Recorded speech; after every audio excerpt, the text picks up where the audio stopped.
fake news. Look at you, News 5, jutang ginimis kayo. At mga kababayan, tapos ang nilagay nilang picture, obviously, ayaw nilang ipakita just in, ganyan, just in breaking news, tapos ang pinapakita nyo, building. Kung di ba naman kayo mga jutang ginimis, tapos kulang na lang, ang ikuhain nyo yung ilaw lang. Nakita niyo mga kababayan? Ayan, kahit puntahan nyo yan. Kulang na lang ang kunin nila yung langit at wag ipakita ang libo-libong mga Pilipino, libo-libong mga Dabawenyo ang nandoon. Tapos, balik ako din caption, kaya daw, nagtipon-tipon doon, ay basahan natin, dumalo ang anak ni Duterte na si Davao City Mayor Baste. Ito'y sa gitna ng issue umano'y ng secret agreement. Wrong! Very fact! Ang ina, ha? Fake news dahil ang hakbang ng maiisog, hindi po yon patungkol sa secret agreement na sinasabi ni Marcos Jr. Ang hakbang ng maiisog ay isang pagpapakita ng pinagsama-samang boses dahil sa nararamdamang opresyon, suppresyon, tanim kaso, fabricated crime, droga, nikotin, smuggling, kidnapping. Yun ang tungkol sa maisog, hindi sa secret agreement. Channel News 5, napakasinungaling ninyo, mga ginayupak kayo. Sinungaling. Napansin ba doon? Binalita ba ng mga jutang ginimis na ito? Yung tungkol sa anong pinag-uusapan doon? Charter change.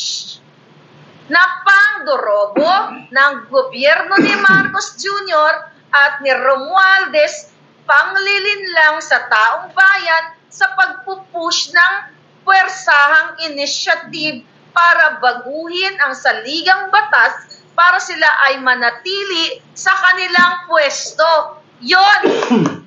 News 5! Napaka-fake news nyo. Kaya itong mga palangga ko, huwag na kayong manood. Huwag doon na suportahan ang mga ganitong klaseng broadcasting company dahil napaka-fake news. Dapat kayo ang i-report eh. May pa-checker pa kayo mga packer kayo, mga jutang ginimis kayo. See? Nabanggit ba dito?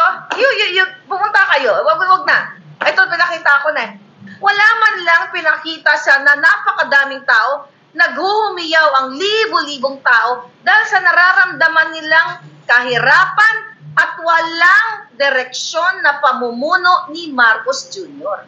Bago pa umakyat ng bonggang-bongga ang blood pressure ko, which is normal lang naman ang blood pressure ko, punta tayo sa GMA News.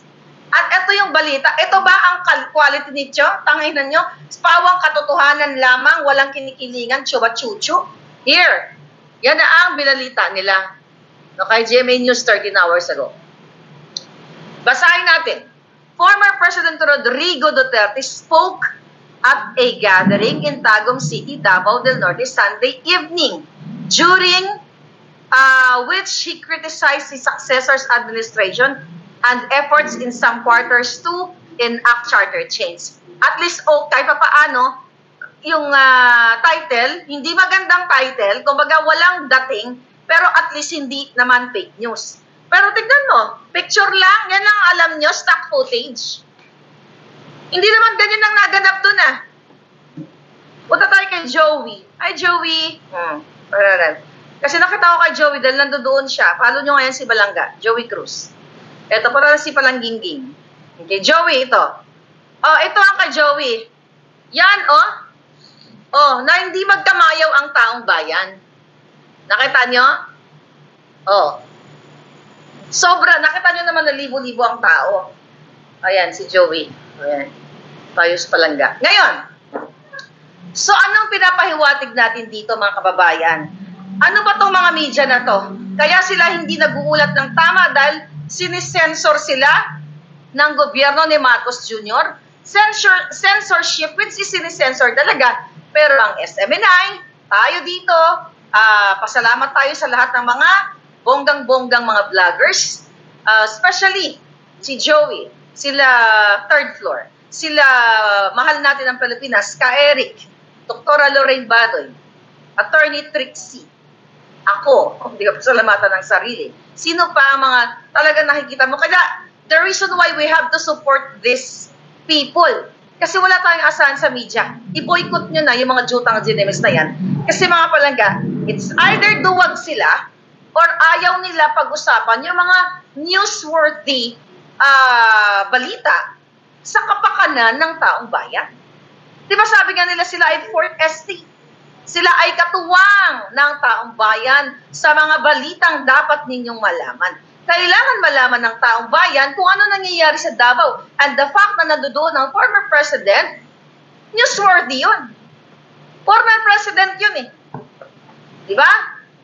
Pero pagdating kay Bangag, naka-headline yung magme-make up ng pagkikipag-date-date ni Kuting Jr. kay Lisa Tanas. Naka-headline yung kailangan mag-date sila dahil nakulangan na daw ng oras. Headline na, ano newsworthy nung kapukpukan ni Lisa? Kadyutahan ni Kuting. Newsworthy ba yon? Yun ba ay nakakatulong sa taong bayan sa pag-improve ng kabuhayan? Makakatulong ba yung kabigaan ni Lisa at ni Marcos Jr. na hindi naman na tinatayuan? Jutang you know what? Kahit basahin nyo, the effect of the pulboronic use, long-term use is pototoy dysfunction. So, anong binidate-date mo, Marcos Jr.? Hoy, media, newsworthy ba? Ang pagbiga-biga ni Marcos Jr. na mag-date-date sila. O newsworthy ba yung mga party-party na yan sa Malacanang? Although, you have to report that para makita ng taong bayan na na ginagastos ng mga buwaka ng GNMS na ito ang pera ng bayan. So, wala na tayong pagtitiwalaan sa mainstream media. Yung Rappler, tinignan ko na dating very critical yung jutang GNMS na mga yan kay Marcos Jr. Ni isa wala. It's okay, wala naman silang engagement. Walang engagement. Diba? Nilalangaw ng mga ita kasi mga sinungaling. Ngayon, mga kababayan, so, ano nangyayari? Sinisensor ba? Duwag lang ba talaga to itong mga mainstream media? Hindi ko naman nilalahat. Baka hindi ko lang nakita yung iba nag-report ng bonggang-bongga. So, anong dapat nilang i-report dyan? Pag media ka, lalo na isa kang malaking media, lahat is i-cover mo. Siyempre sa showbiz, dahil yan ang pinagkikitaan nila, yan ang bread and butter nila, yung mga chismis, tsuk-tsakan blues, yung mga hiwalayan, bigaan ng mga artista, yaan ang mga balitang yan. So, ano yung newsworthy na dapat iparinig sa taong bayan? Para sa media. Wala. Kasi, it's either sila, sabi ko nga, ay naduwag, sinisensor sila. Well, sabi ko nga, paano ka maging duwag-duwag kung established ka na sa industriya or sa larangan ng broadcasting world? So, it's either sinensor ka or nagpa-sensor ka kasi pinoprotektahan mo ang sarili mong interest. Or, kaya ginagawa ng media, wala silang interest sa mga rally-rally, wala silang interest sa mga sigaw ng taong bayan kasi wala rin silang pakialam sa inyo dahil nga, they are not really for the people. They are for their business. Baka daw magaya sa SMNI, sabi ni Palangga. Oo. Yung mga duwag nga, baka magaya sa SMNI, sabi ni Gaming.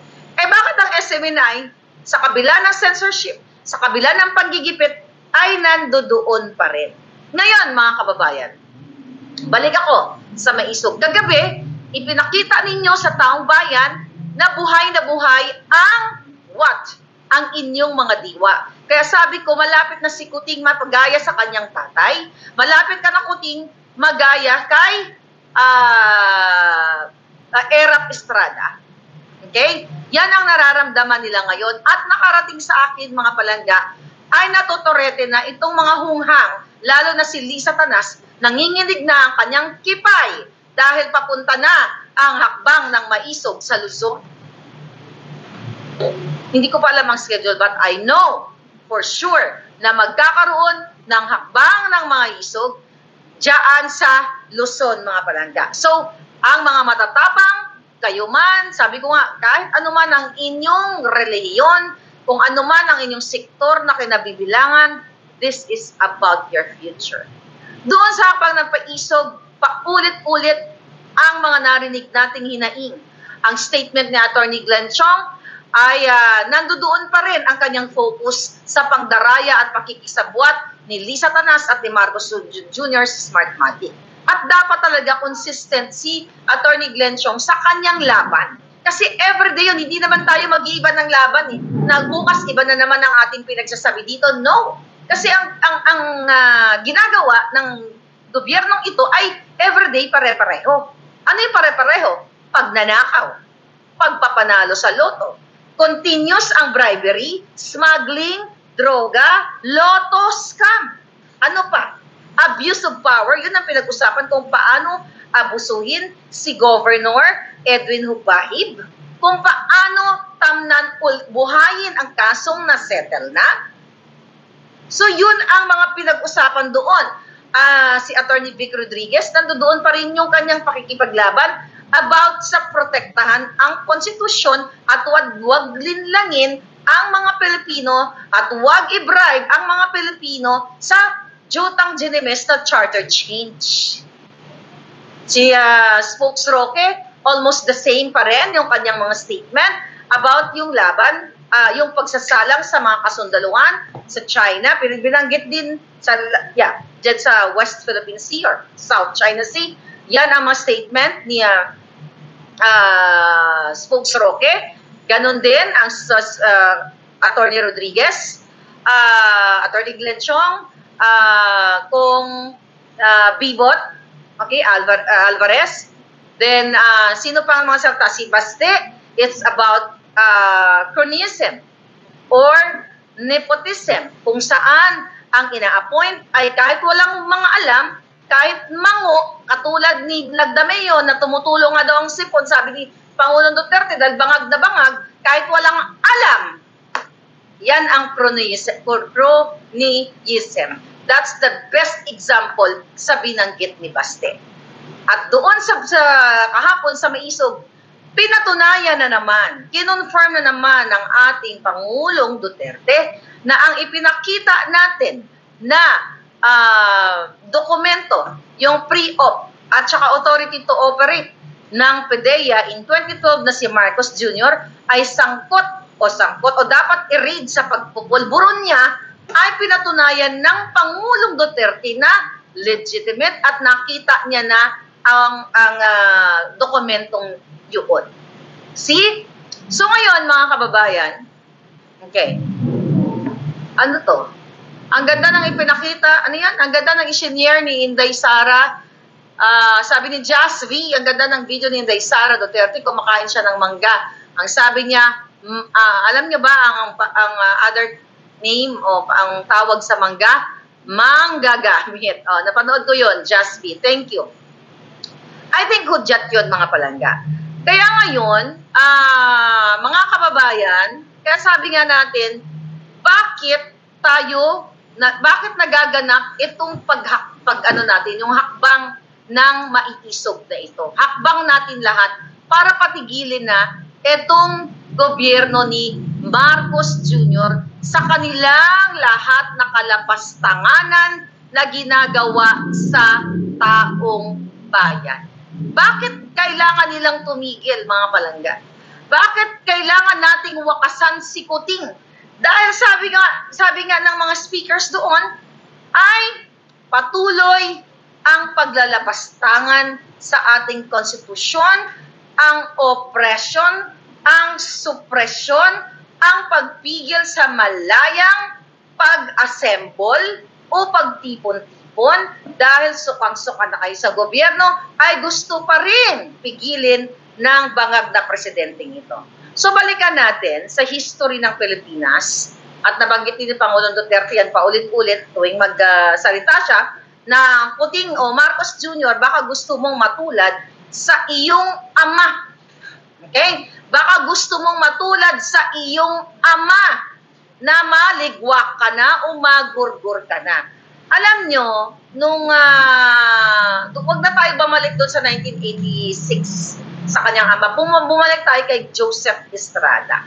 Di ba si Era, kaya napatalsik yun dahil sa issue ng gambling money. 500 million pesos lang yun. yung kinasasangkutan, yung dun sa yung envelope na to open or not the envelope. Remember that?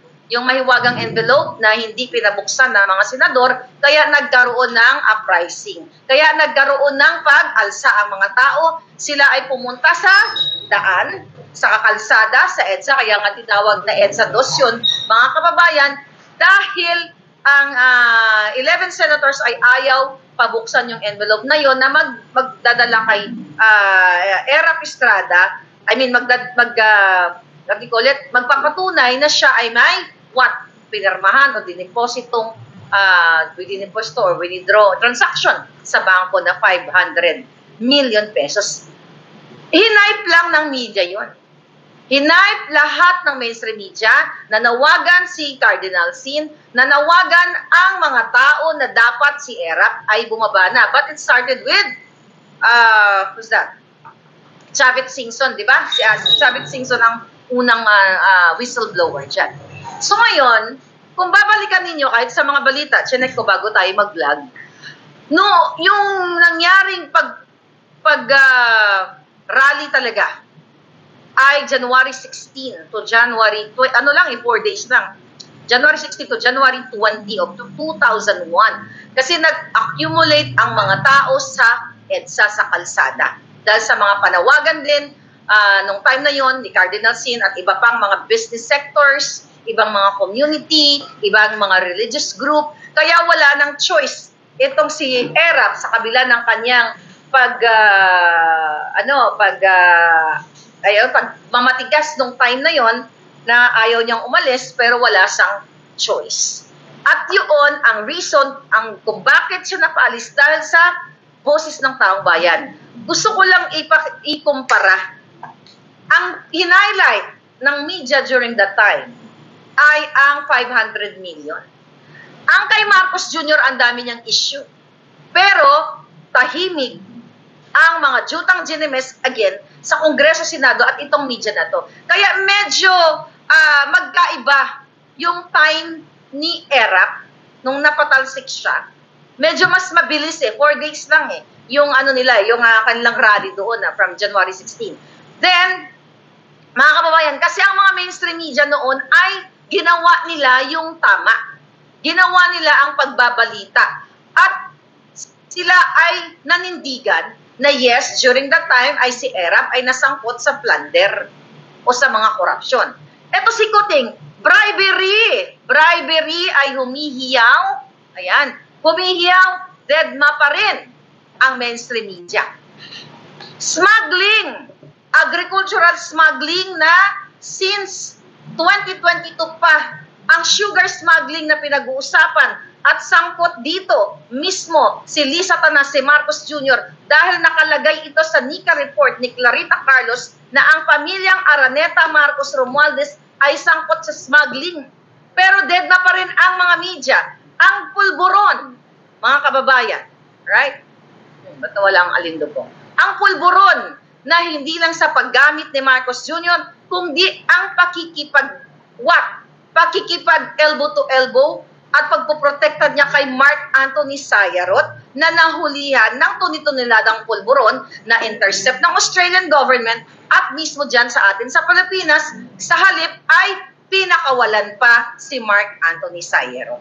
Yung nahulihan may mataas na kalibre ng baril na si Amit Chandiramani na inarbor ni Mel Robles dahil inarbor nila ni Lisa dahil magkaibigan sila ni Lisa at kinonfirm ko yun sa PNP na totoong inarbor nila, imbis na ikulong, non-bailable, nakalaya pa rin. Ito yung mga sinasite ko sa inyo, mga kababayan, ito yung mga impeachable supposedly. Since hindi tayo mananalo sa impeachment dahil hawak nila ng Congress and even ng Senate, kaya kailangan lang ninyo ang boses natin. Yung lotto scam, yung loto na pakikipagsabuatan ni Marcos Jr. at ni Lisa Ahas sa mga sinasabing loan better, ito, you compare kay Joseph Estrada, 500 million in 2001. Itong December and January, yung pinag-usapan doon sa Senado, na kung saan na wala rin puro grandstanding si Pimentel at itong si Rafi Tulfo. That's total of 1.7 billion Lotto scam. Pero tahimik ang media. Ang media ay walang hindi nila inaaraw-araw, hindi pahapyaw-hapyaw lang kanilang balita, ayaw nilang tutukan. At ito'y the biggest scam, one of the biggest scams, ay ito ang Lotto ni Robles, Lotto ni Lisa, Lotto ni Kuting. Yung abuse of power na pinag-usapan doon sa hakbang ng Maisog, again, yung ginawa kay Governor, Davao del Norte Governor Edwin Ubahid. Pang-aabuso na ang kaso na wala na, patay na, dead na, nagsettle na and everything, pero binuhay para gipitin siya, para abusuhin siya dahil siya ay sumusuporta sa hakbang ng Maisog movement. Next, okay? Again, itong kidnapping sa Turkey. Kung iimbestigahan lang ng Kongreso at Senado, sabi nga natin, wala tayong panalo sa Kongreso dahil ngayon ay hawak ni Marcos Jr. at ng kanyang pinsan at yung mga ulupong na mga kongresista na walang pagmamahal sa bayan, mga jutang ginina kayong lahat, na mga nakiayon sa kidnapping issue na ayaw niyong pag-usapan. Ulit-ulitin ko to, inaaraw-araw ko to, na dahil hanggang ngayon pinahihirapan ni Lisa Araneta Marcos, ni Marcos Jr. ang distressed mother na nasa Europa sa panggigipit nila dahil kinidnap ang dalawang anak at patuloy na tinataniman o patuloy na hindi makauwi ng Pilipinas dahil takot ang distressed mother na baka gurgurin ni Lisa dahil sa mga ebidensyang isinabmit sa UN, United Nations and Human Rights, na si Lisa Araneta Marcos at si Francis Chua ay magkasabwat sa pagkidnap ng mga bata at hindi lang yon. Magkasabwat sila sa illegal na negosyo sa Pilipinas. Ginagamit ang power ni Marcos Jr. para sila ay patuloy na mangamkam, magnakaw at si Marcos Jr. at si Lisa ay kumamkam sa illegal business with Chua. That is already reported sa United Nations at sa HR, pero walang ginagawa ang Kongreso at Senado. Actually, ikaw, Risa Ontiveros, sumulat sa'yo ang distressed mother na sa email mong putang buha ka ng kinaka. Diba? You are the chairman. Diba? Siya ang chairman sa committee na kung saan pinoprotektahan ang mga kababaihan, ang mga naaapi, ang mga kabataan. Pero nag-email po sa kanya, mga kababayan, ang distressed mother. Even kay Shell Jokno na Dilawan, nag-email sa inyo ang distressed mother noong 2022,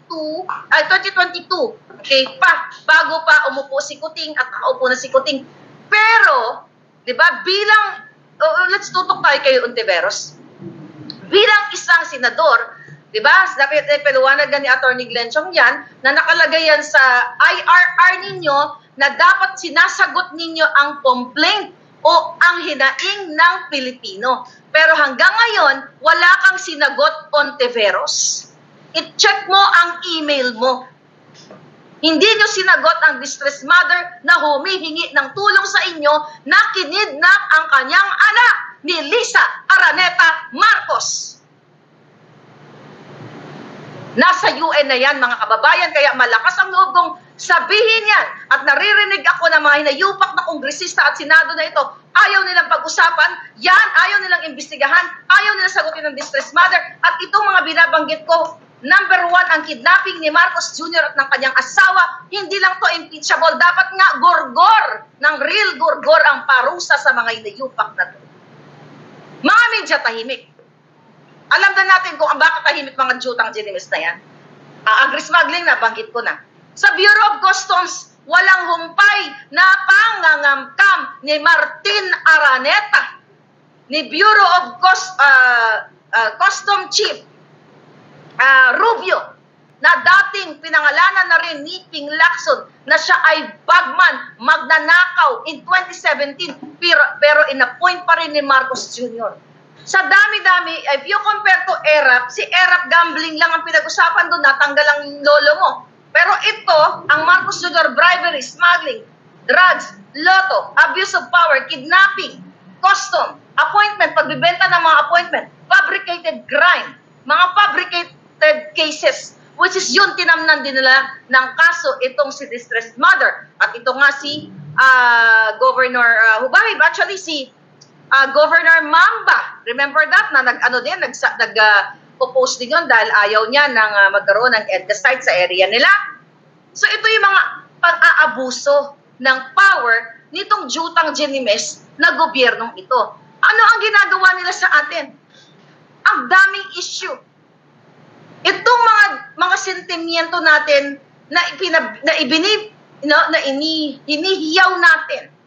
Dahil nga mga palangga, nakikita natin ang pabagsak at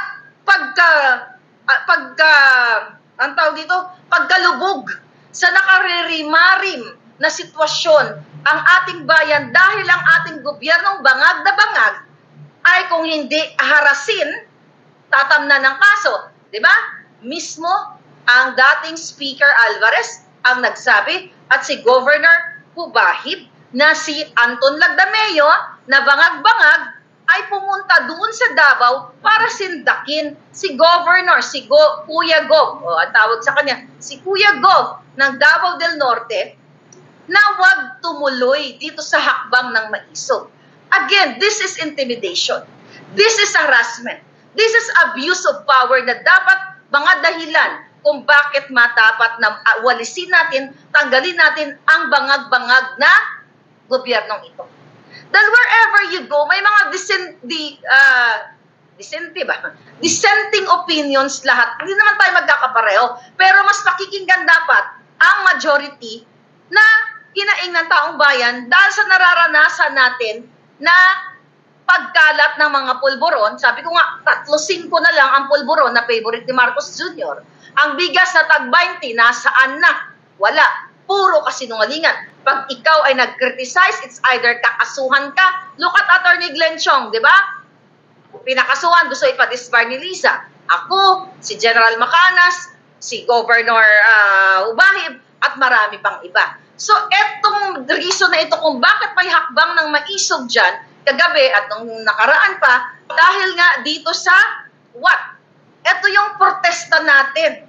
Nagpo-protesta tayo kasi kalayaan natin to. Nasa konstitusyon nga yan, binanggit din ni Pangulong Duterte sa kanyang short video sa TikTok, na kalayaan ng mamamayang Pilipino dahil pinoprotektahan natin ang karapatang pantao nating lahat, pinoprotektahan natin ang kinabukasan ng inyong mga susunod na henerasyon, which is nabanggit yan ni Attorney Glenn Chong kagabi, na hindi kayang ipagtanggol ng mga bata ngayon.